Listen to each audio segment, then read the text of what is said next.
ओम स्थापकाय च धर्मस्य सर्वधर्मस्वरूपिणे अवतार वरिष्ठाय Ramakrishnaय te namaha. Welcome back after some days. Today we shall be taking up the fourth part of Motif. What are the motives through which we know an incarnation of God? Let us now start the presentation. We are discussing the 12th motif of an avatara, and the motif is grand tapasya.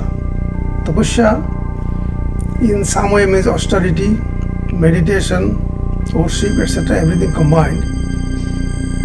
Tapasya actually means a deep delving into God, forgetting everything about world and self. Avatara's life is a grand tapasya all through the life, almost. For example, case of Shri Ramachandra, immediately after he was coronated, he had to go to exile in forest for 14 years. So in that 14 years, it was a life of austerity. He used to meet the different rishis, munis, sages, and he used to have discourses with them regarding spirituality. And his life was pure at that time for that 14 years. Then came the war at Lanka, and then he came back.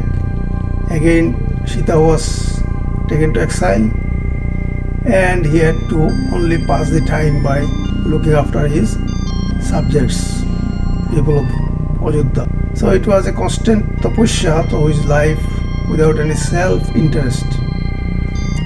If you take the case of Shri Krishna, his tapasya was in the form of selfless work, karma yoga. He expounds karma yoga in Gita, and his whole life is also an example of karma yoga. Do work for the sake of work, for the sake of the Lord, and do not ask anything in return. That is what is karma yoga. So his life was tapasya through karma yoga. Gautama Buddha had a literal tapasya. He sat below the Bodhi tree in Gaya, and he determined like this: Yasane shushhutu me shariram tagasti mangsam pralayancha yatu apraipya bodhing bhukalpa durlabang noivasanat ayamatas chalisyate. It means, let my body get dissolved. I will not till from this asana, this posture, till I get the nirvana. Let my body become skin and bone only. Let there be the great dissolution of the whole world, pralayancha. Pralaya means the dissolution of the world. Even that may come. But without attaining nirvana, I shall not move from this asana. And then he sat there and he got nirvana there, attained the buddhatva or the knowledge. Similarly, in the case of Sri Chaitanya, second part of his life, he left home, householder's life, by taking sannyasa, and after that his life was full in samadhi or in bhava. So that all this means actually attachment to God without any self-interest, and he was making kirtana with his disciples and inviting people to join and chant the name of God, Hare Krishna, Hare Rama, etc. So that was also great tapasya for the benefit of the people. Now if you take the case of Sri Ramakrishna, the most recent avatara, then his austerity or tapasya was visible. He did intense tapasya untold in the history of the world.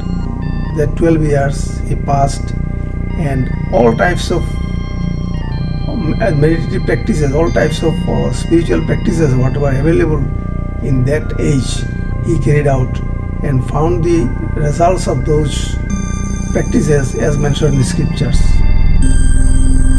And nothing he did for himself, he did for the world. After that 12 years also, his whole life was meditated, absorbed in God.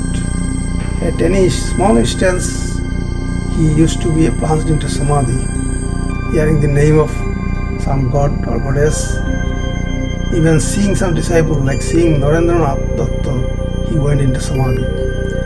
So it was a grand tapasya that the avatar carries out in his life, and the fruit of the tapasya enjoyed by the whole world.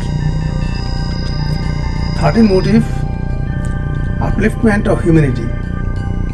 Avatar comes, as we have discussed earlier, whenever there is decline in religion and irreligion prevails, so he then comes.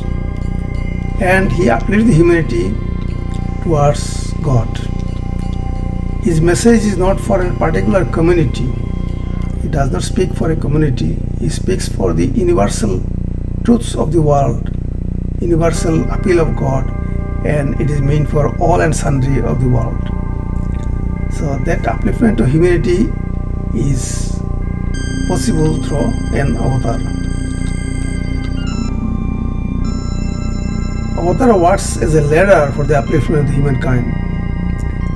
So through his works, he uplifts the humanity. This is one side. The other side is he himself becomes a ladder through which the rest of the humanity, even after when he has left the world, mortal world, people can take the advantage of his form, his avatarship, and carry towards God.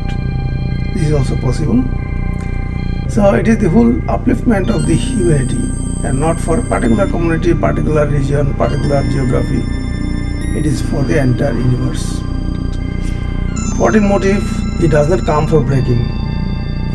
Avatar comes for fulfillment, not for breaking, not for damaging anything. It is to be understood that an avatar is not a social reformer. A social reformer comes and he does a lot of works, breaks this thing, joins that thing, develops that thing, and so on. It becomes a turmoil, disturbance to the society also. So avatar does not do like that. He does not reform. He breaks nothing and fulfills everything. So he does not condemn anything that is contemporary. Rather, he will throw higher light into the contemporary practices and take humanity further forward towards the spiritual life, towards the spiritual aim. So he comes for fulfillment. So that is one motive of an avatar. 15th motive of avatar, divine orator. If I speak, nobody will listen. Till now I have seen there are only few people who have visited this YouTube channel, and 3-4 views are there, because we are ordinary people, we are not orators, least to talk about divine orator. So an avatar is a divine orator, and whenever he talks, all listens, all becomes bound to listen. Now, on instances there, Shri Krishna was sitting in Kaurava's meeting, and many people were talking many things. There were turmoil in the meeting. Finally, Krishna stood up to speak, and there was pin of silence. Everybody was listening to him and paying full attention. So that is what happens when avatar speaks. Shri Ramakrishna had spoken, and the world has listened. Shri Ramakrishna spoke. Keshav Chandra Sen, the great orator, was listening silently.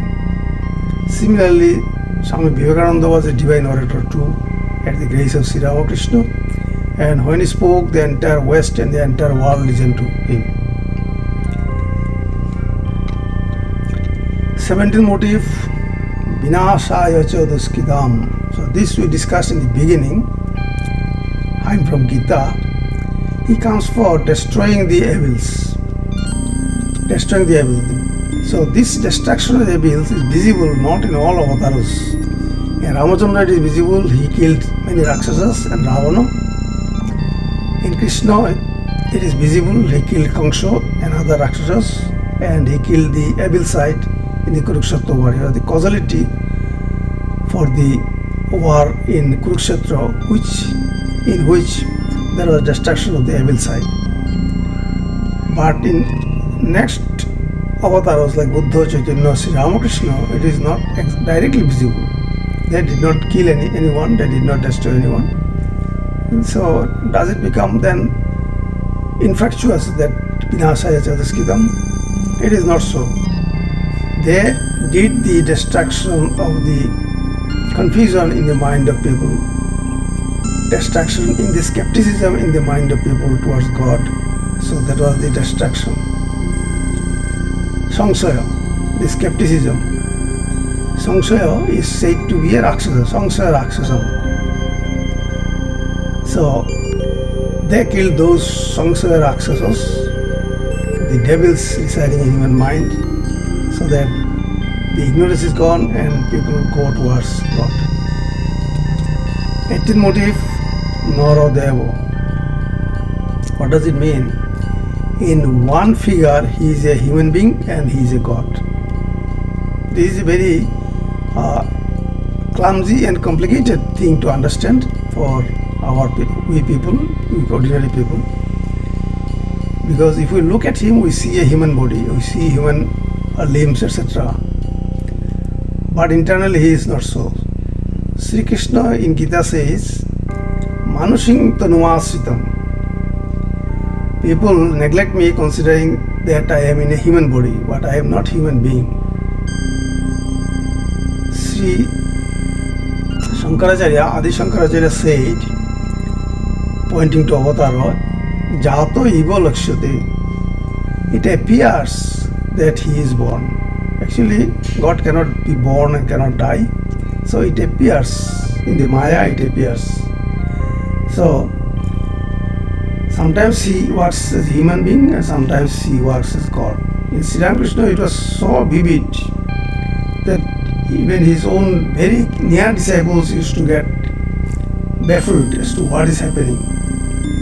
And one time he's speaking with people, laughing, smiling, cutting jokes, even with the children. Next time he plunged into Samadhi. Sri Ramakrishna himself said, in this, pointing to his body, he said, in this resides two beings. One is a Bhakta and another is Bhagavan. So this is a motif of Avatara. Sometimes he will manifest himself as human being, or we take it to be human being, and in other time he is God. He can change your mind, he can change your life, he can change your attitude, he can change the world as a God. So we have come to a conclusion about the motifs of Avatara, but motifs of Avataras are not limited to what I have said. There are many. If you look at Gita or other scriptures, you will find many more motifs. So whatever I could collect and I found to be important, I have chosen up. You can find more. Now let us take the traditional Avataras as described in Puranas. So there is a sloka given, Matsya Kurma Parahascha Narasingho Ota Bhavana Ramo Ramascha Ramascha Buddha Kalkischa Te Dosa. So there are 10 avatars given. 10 avatars. Matsya, Kurma, Varaha. Varaha means boar. Narasingha, a form human being and a lion. And Vamana, a dwarf. Here Ramo, Ramascha, Ramascha 3 times spoken. So first Ramo is Parashurama. Second Ramo is Sri Ramachandra Ayuddha. And third Ramo is Balaram. Sometimes instead of Krishna as Avatara, people mention Balaram as Avatara. So that is what is mentioned here. Then Buddha, then Kalki, these 10. Out of these, Matsya, Kurma, Varaha, Narasingha and Vamana are more or less Puranic. Puranic time, Puranic origin. And Rama, Parashurama and Krishna, Buddha, they are of modern time more or less and of historical time. Kalki is most clumsy to understand. There is no historical record about it. There is only concept given in Purana. Now I am showing you the avatars as described in the Puranas. Matsya Avatara, then Kurma Avatara, the tortoise. Matsya means fish. And then Varaha Avatara, the boar. Narasingha Avatara, half is human, half is lion. And Vamana, a dwarf god. And then, as we have discussed, Ramachandra Ayuddha, Parashuram, Before Rama, Parashurama was there. Then Balaram or Krishna and Buddha and Kalki. So as I said, Kalki is clumsy. There is no historical record of Kalki Avatara. So these 10 are mentioned. Now they are described in Purana. However, as I said, Rama, Parashurama, Krishna and Buddha, they are more or less historical. Out of this, one can see the Darwinism in this concept. Darwinism says gradually the animal kingdom evolved, the living beings evolved. So first was aquatic life, Matsya Avatar. Then it was both terrestrial and aquatic life, a tortoise. Then full animal, strong animal, the boar. And then a mixture of animal and God, lion and human being, a mixture of animal and human being, lion and human being. So as if the animal kingdom is moving towards human kingdom. Swami Vivekananda said to one of his disciples, you are animal and you have become human being by going through the path of Sri Ramakrishna. And by going further to the path of Ramakrishna, you will become God. So that is the mixture here. And Bhamano, dwarf, you can someone compare them as Neanderthal humans. So these 5 are giving you something like description of the Darwin's theory. The avatars, I'll describe it like this. I have written this sutra myself. Matsya Kurma Barahasya Narasingho Atha Vamana Rama Parashurama Krishna Buddha Kalki Tatha Sri Chaitanya Sri Ramakrishna Te Idanim Prakritita. So here you get this Puranic also, Matsya Kurma Paraha Narasingho Vamana, and then Sri Ramachandra, Parashuram, Krishna Buddha and Kalki as described, and our contemporary avatars Sri Chaitanya and Sri Ramakrishna. Now historical avatars, as I said, Ramachandra, Krishna, Buddha, Chaitanya and Sri Ramakrishna. Now I have to again caution you that the avatars are not limited to what I have mentioned. Because in scripture it is written, Avatara hi asankhya. Avatars are countless in numbers. Because before the recorded history, might be there were some avatars. Even in the recorded history, we might have missed many. And in future, certainly more will come. So avatars cannot be counted, infinite. Thank you very much for coming with me up to here. So with this video, we are concluding the motifs of an avatar, motifs of an incarnation of God. In the next videos, we shall be taking up the contemporary world of Sri Ramakrishna. What was the world order during the advent of Sri Ramakrishna, that we shall be taking up. Thank you.